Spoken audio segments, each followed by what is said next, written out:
விஜய் அவர்களுக்கு பாஜக நெருக்கடி கொடுக்குது அப்படின்னு சொல்லிட்டு சமூக வலைதளங்கள் முழுதா பேசப்படுது. என்ன காரணம் அப்படின்னா, கரூர் துயர சம்பவம் குறித்து சிபிஐ விசாரணைக்கு 2 நாள் டெல்லி பயணத்தை மேற்கொண்டிருந்தாரு. இல்லை, எனக்கு தெரிஞ்சு விஜய் அவர்கள் காங்கிரஸ் விஜய் நம்பி தமிழ்நாட்டில் வராது அப்படின்னு நினைக்கிறேன். ஏன்னா 23 எம்பிக்கள் திமுகவுக்கு இருக்கு. விஜய் அவர்கள் பாஜக கூட்டணிக்கு போறதற்கு எந்த அளவுக்கு வாய்ப்பு இருக்குன்னு நீங்க நினைக்கிறீங்க? எலெக்ஷன் சட்டமன்ற தேர்தல். இங்க போட்டி திமுகவுக்கும் அதிமுகவுக்கும். 2011 சில இழந்தவர்கள் நாங்கள் இலவச அரிசி, லேப்டாப் தரதுனாங்க, கறவை மாடு, இலவச ஆடு, தாலிக்கு தங்கம் அப்படின்னு சொல்லிட்டு நிறைய திட்டங்கள், அம்மா உணவகம் அப்படின்னு சொல்லிட்டு நிறைய திட்டங்களை சொன்னாங்க. திமுக இருக்குது. அதே இந்தியா பிளாக்குக்கு ஒரு முக்கியமான கட்சி திமுக. அங்கே காங்கிரஸ் மிகப்பெரிய அளவில் வெற்றி பெறுவதற்கு காரணமே திமுக தான்.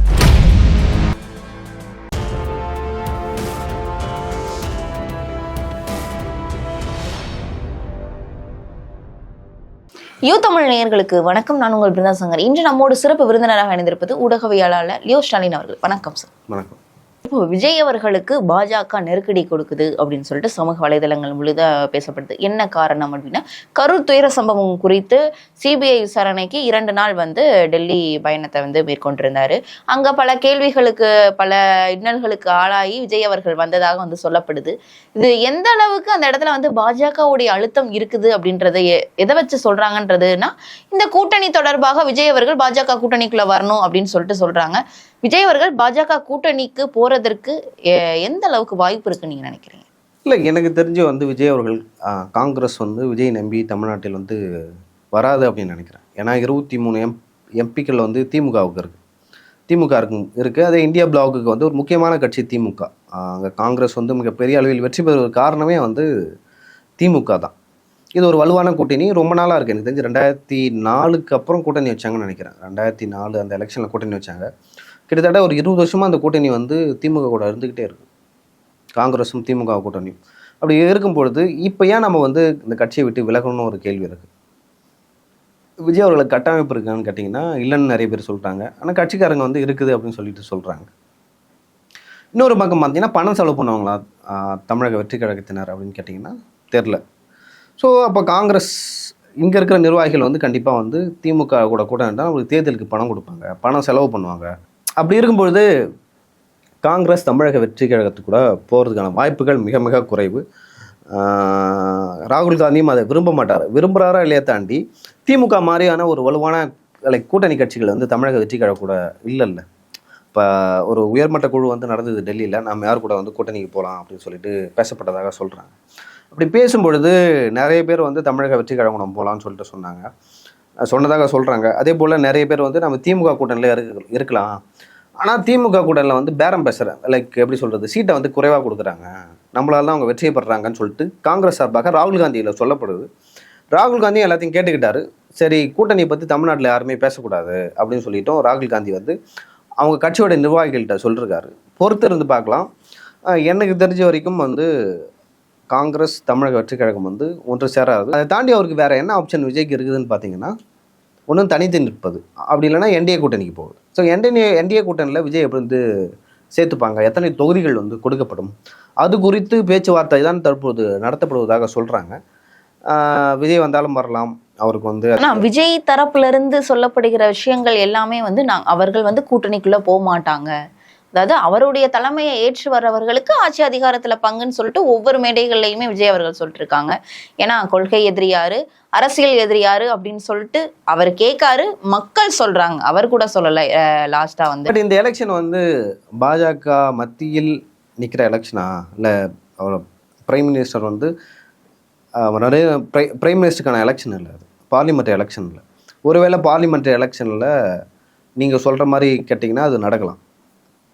எப்படின்னா, இது பாஜக வந்துடும், மதவாத சக்தி பாஜக அப்படின்னு சொல்லிட்டு நாம் அந்த அந்த அந்த ஒரு டைமென்ஷனில் திங்க் பண்ணலாம். இந்த எலெக்ஷன் சட்டமன்ற தேர்தல். இங்கே போட்டி திமுகவுக்கும் அதிமுகவுக்கும்.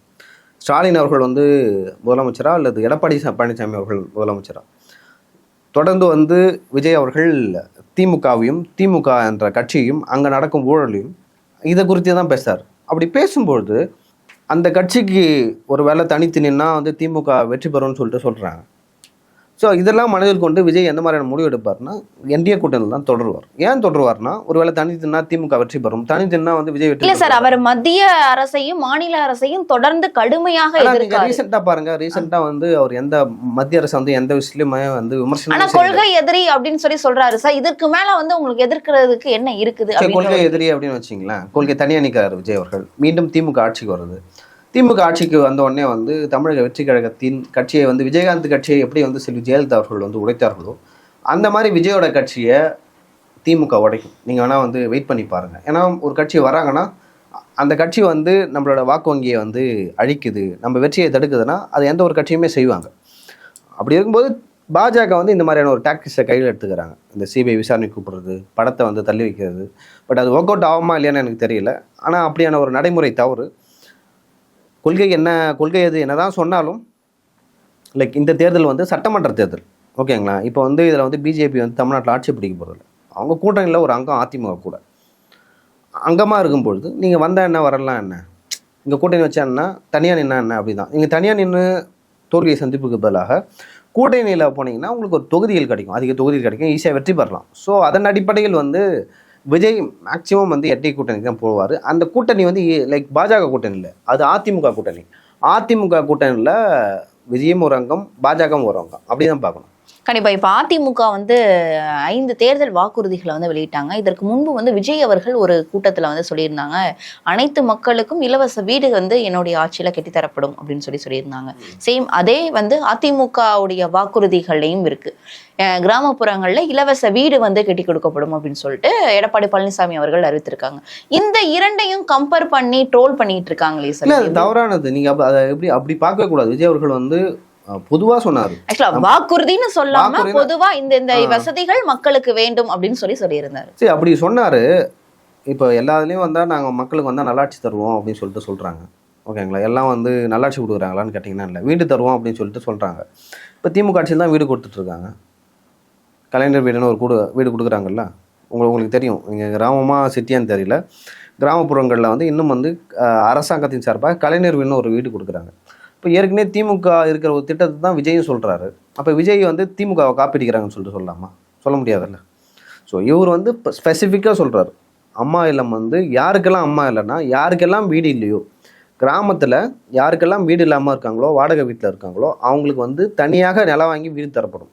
அதாவது ரேஷன் கார்டு, ஒரு ரேஷன் கார்டுக்கு ஒரு வீடு, அப்படி தான் நான் நினைக்கிறேன்.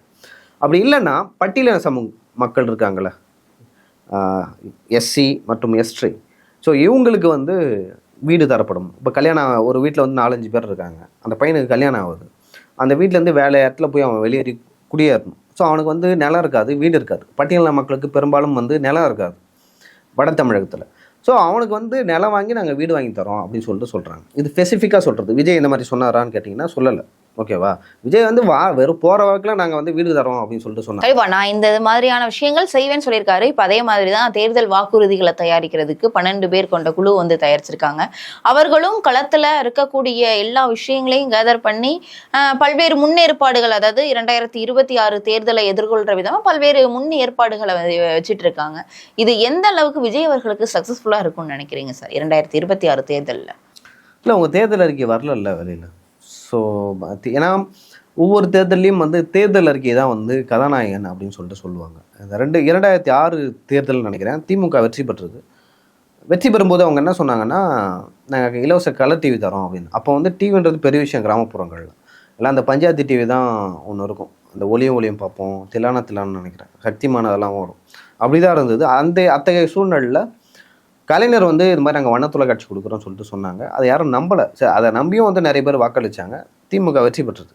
2011 சில ஜெயலலிதா அவர்கள் வந்து நாங்கள் இலவச அரிசி, லேப்டாப் தரதுனாங்க, கறவை மாடு, இலவச ஆடு, தாலிக்கு தங்கம் அப்படின்னு சொல்லிட்டு நிறைய திட்டங்கள், அம்மா உணவகம் அப்படின்னு சொல்லிட்டு நிறைய திட்டங்களை வந்து சொன்னாங்க. அவங்க சொன்ன மாதிரியே செஞ்சாங்க. அப்போ வந்து அது தேர்தல் அறிக்கை. 2016 என்ன தேர்தல் முழக்கமாக இருந்ததுன்னா, மதுவிலக்கு, பூரண மதுவிலக்கு, நாங்கள் வந்தால் மதுவை ஒழிப்போம் அப்படின்னு சொல்லிட்டு ஒரு விஷயத்த சொன்னாங்க. பட் அந்த தேர்தலில் திமுக அந்த முழக்கத்தை வச்சாங்க, அதிமுக அதை வைக்கல. ஆனால் அந்த தேர்தலில் யாரும் எதிர்பாராத விதமாக அதிமுக தான் வெற்றி பெற்றது. அப்படி அதிமுக வெற்றி பெறும்பொழுது அதன் பிறகு வந்த தேர்தல் 2021 தேர்தல் நம்ம பார்க்கலாம். அந்த தேர்தலில் வந்து அதிமுகவில் நிறைய உட்கட்சி குழப்பம் இருந்தது. அதே போல் அதிமுகவில் நிறைய பிரச்சனைகள் இருந்தது. யார் பொதுச்செயலாளர், யார் வந்து ஒருங்கிணைப்பாளர், அதே போல் நிறைய பிரச்சனைகள் வந்து கட்சிக்குள்ளே போயிட்டு இருக்கு. அதனால் தோல்வி சந்திச்சாங்க. இந்த தேர்தலில் வந்து தேர்தல் அறிக்கை கதாநாயகனா இல்லையா அப்படின்னு சொல்லிட்டு தேர்தல் நெருக்கத்தில் தான் தெரியும். இப்போ இந்த எடப்பாடி பழனிசாமி 2000 ரூபாய் தரேன்னு சொல்லியிருக்காரு. அதே போல் 100 நாள் வேலையை 150 நாளாக நீடிப்பேன்னு சொல்லியிருக்காரு. குலவிளக்கு திட்டம் தான் அந்த 2000 ரூபா. அதே போல் இலவச ஸ்கூட்டி, அம்மா இல்லம் அப்படின்னு சொல்லி 5 விஷயத்த சொல்லியிருக்காங்க. இந்த 5 விஷயமே வந்து கிராமப்புறங்களில் பெரிய தாக்கத்தை ஏற்படுத்தும். நம்ம பொறுத்திருந்து பார்க்கலாம். ஸோ இந்த தேர்தல் அறிக்கை, யாரோட தேர்தல் அறிக்கை இந்த எலெக்ஷனில் முக்கிய பங்கு மக்கள் மத்தியில் ஈடுபடுது. கண்டிப்பாக அரசியல் ரீதியாக இருக்கக்கூடிய பல்வேறு விவரங்களை எங்களோட பகிர்ந்தமைக்கிறேன்.